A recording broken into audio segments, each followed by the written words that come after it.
To the channel. शुरू करेंगे आज हम रेशो चैप्टर का सेकंड पार्ट। फर्स्ट पार्ट में हमने देखा था, क्या देखा था हमने फर्स्ट पार्ट में? रेशियोज एनालिसिस के अंदर रेशो एनालिसिस के अंदर हमने ये देखा था, क्या देखा था? सबसे पहले हमने देखा था करंट रेशो देखा था। करंट रेशो कैसे निकाला था? Current asset upon current liability. उसके बाद हमने क्विक रेशो देखा था, quick asset upon current liability. Current quick asset कैसे निकालते हो? क्विक एसेट कैसे निकालते हो आप? करंट एसेट में से माइनस कर देते हो आप क्या क्या आप इन्वेंट्री माइनस कर देते हो, आप माइनस कर देते हो प्रीपेड एक्सपेंसेस को माइनस कर देते हो, देन आपका क्या निकल के आ जाता है? क्विक एसेट निकल के आ जाता है। क्लियर? अच्छा, यदि सपोज करो आपको वर्किंग कैपिटल गिवन है, वर्किंग कैपिटल गिवन हो, तो वर्किंग कैपिटल का फॉर्मूला क्या होता है? करंट एसेट में से यदि माइनस कर दो आप करंट लायबिलिटी, तो आपकी क्या निकल जाती है? वर्किंग कैपिटल निकल जाती है। क्लियर? सेम चीज़ यदि सपोज करो आपको करंट एसेट बोला जाए यहाँ से, तो कैसे निकालोगे? वर्किंग कैपिटल में आप क्या प्लस कर दोगे?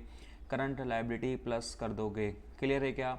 यदि सपोज की जाए आपको यहाँ से बोला जाए करंट लायबिलिटी निकाले, तो कैसे निकालोगे आप निकालोगे यहाँ पे करंट एसेट में से माइनस कर दोगे वर्किंग कैपिटल।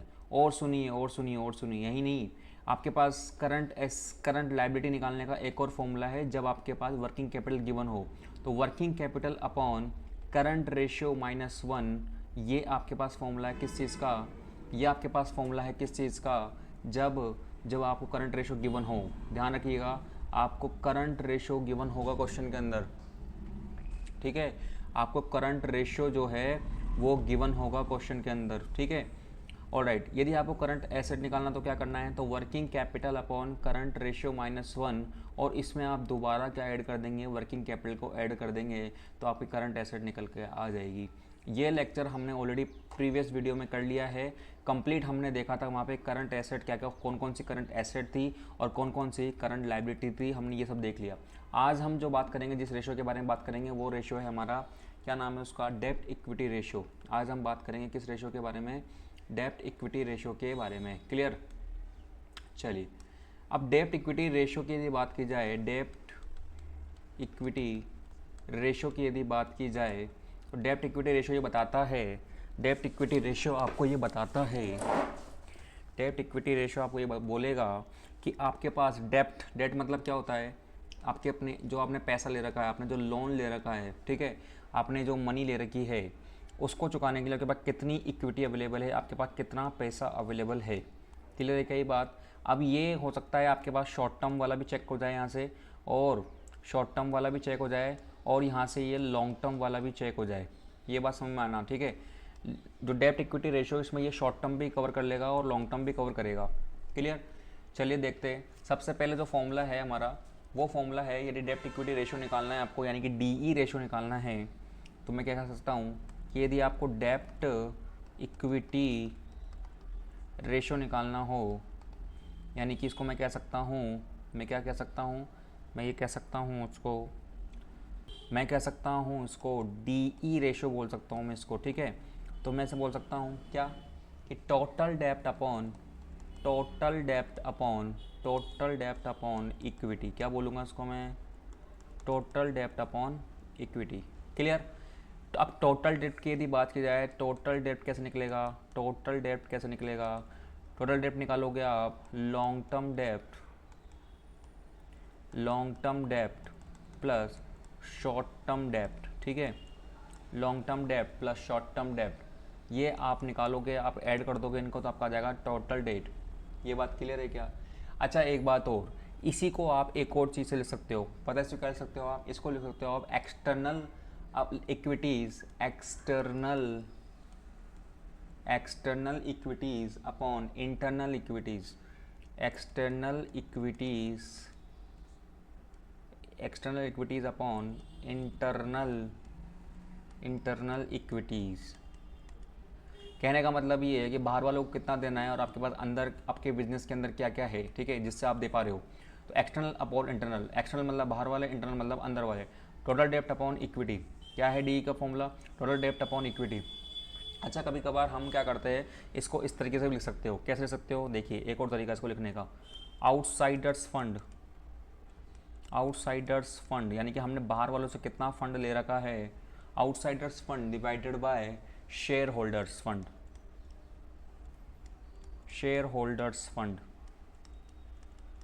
ठीक है, outsider fund upon share holder funds, या इसको एक और शेयर होल्डर का एक और नाम बोल सकते हो आप, नेटवर्थ। क्या बोल सकते हो आप इसको, नेटवर्थ। या इसको एक और बोल सकते हो, बताऊँ क्या, आप इसको बोल सकते हो प्रोप्राइटी रेशियो। क्या बोल सकते हो, प्रोप्राइटी, है ना, प्रोप्राइटर फंड, प्रोप्राइटर्स फंड, इसको क्या बोलोगे आप, proprietors funds.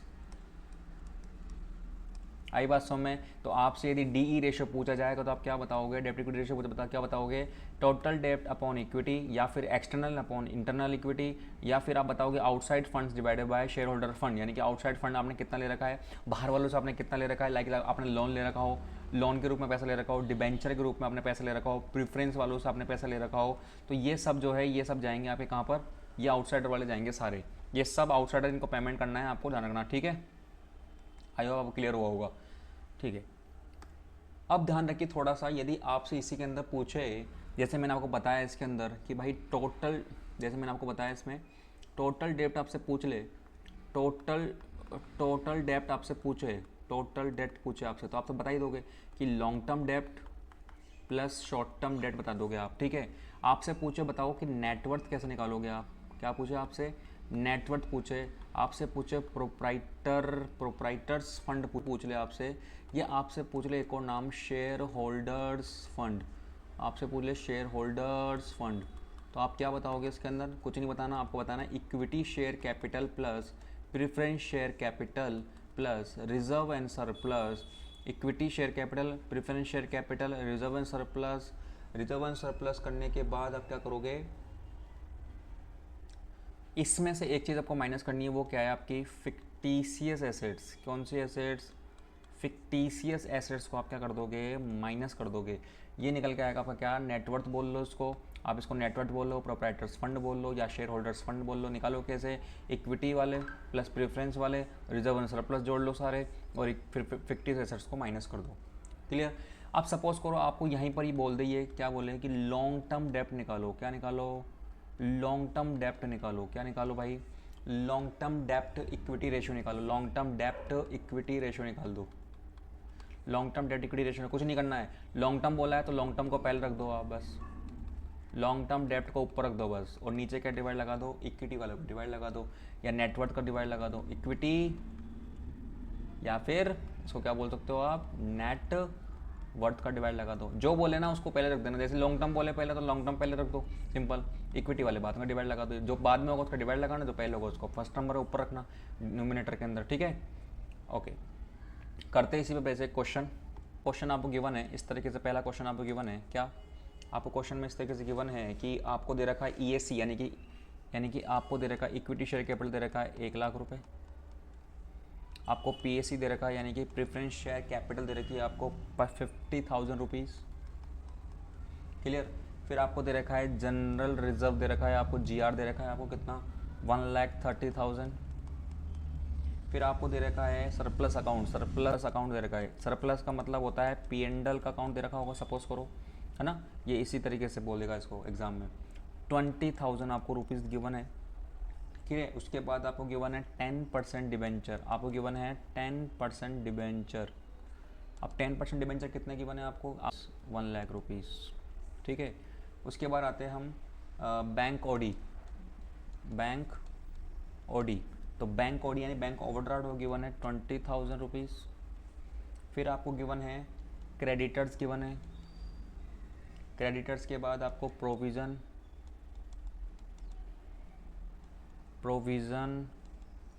For taxation, provision for taxation given है आपको, ठीक है, प्रोविज़न फॉर टैक्सेशन गिवन है। उसके बाद आपको गिवन है आउटस्टैंडिंग एक्सपेंसेस, आउटस्टैंडिंग एक्सपेंसेस। फिर आपको गिवन है प्रपोज्ड डिविडेंड, ठीक है, ये गिवन है। क्रेडिटर्स आपको कितने गिवन है, क्रेडिटर्स आपको गिवन है 40,000 rupees, provision for taxes given है आपको 40,000 रुपीज़। ये आपको गिवन है outstanding expenses 30,000 rupees, propose dividend आपको गिवन है 65,000 रुपीज़। अब आपको बोला है यहाँ से डेप्ट इक्विटी रेशो निकालो, क्या निकालो, DE रेशो निकालो। आपको बोला गया है डेप्ट इक्विटी रेशो निकालो। तो हमें क्या पता है, हमें ये पता है कि आउटसाइडर फंड यानी कि बाहर वालों को टोटल यानी कि टोटल डेप्ट ले लो, आप टोटल डेप्ट ले लो, टोटल डेप्ट अपॉन नेटवर्थ, ठीक है। नेटवर्थ बोलो, प्रोप्राइटर बोलो, शेयर होल्डर फंड बोलो, भारतीय की है। क्लियर है क्या ये बात? और टोटल डेप्ट कहाँ हो जाएगा बताइए, टोटल डेप्ट कितना हो जाएगा? टोटल डेप्ट का मतलब हो गया है outsider plus long term short term जितने भी है ना। डिबेंचर हो गया आपका, डिबेंचर हो गया, देखो यहाँ से लेके यहाँ तक पूरा कंप्लीट जो है, यहाँ से लेके यहाँ तक पूरा कंप्लीट, ये और ये सब, ये पूरा कंप्लीट, ये जो पूरा कंप्लीट है ये आपका है टोटल डेप्ट। ये क्या है आपका? टोटल डेप्ट है। और ये चीज़ आपकी क्या है, ये कंप्लीट आपकी क्या है, ये है आपकी नेटवर्थ। ये क्या है आपकी? नेटवर्थ। तो बस कुछ भी नहीं है, इनका टोटल लगाओ, डिवाइड लगाओ, हो गया हमारा रेशो। तो कितना है? तो टोटल डेप्ट का जो आपका टोटल जो डेप्ट आ रहा है ना, वो उसका टोटल आएगा आपका कितना, चेक कर लीजिए आप। टोटल मिला के आएगा ये 3 लाख। कितना आएगा ये? 3 लाख रुपीज़ आएगा, ठीक है। और शेयर होल्डर का भी देखो कितना आ रहा है, ये 1.5 लाख और ये भी 3 लाख ही आ रहा है। तो इसका मतलब क्या रेशो हो गया हमारा? 3 लाख डिवाइडेड बाय 3 लाख, तो कितना हो गया रेशो? 1:1। यानी कि हमारा जो रेशो आया है, यानी कि DE रेशो क्या चल रहा है फर्म का, वो चल रहा है 1:1। देन आई होप आपको ये सब समझ में आया होगा। और ध्यान रखना कि ये जो है ये इसका आइडियल भी मान सकते हो आप, ये इसका आइडियल रेशो भी है। यानी कि DE रेशो को आपसे यदि आइडियल पूछ रहे तो क्या बताओगे आप? 1:1 ही इसका क्या होता है? आइडियल होता है, आइडियल रेशो होता है, सेटिस्फैक्ट्री रेशो होता है, ठीक है। मिलते हैं नेक्स्ट वीडियो में, थैंक यू।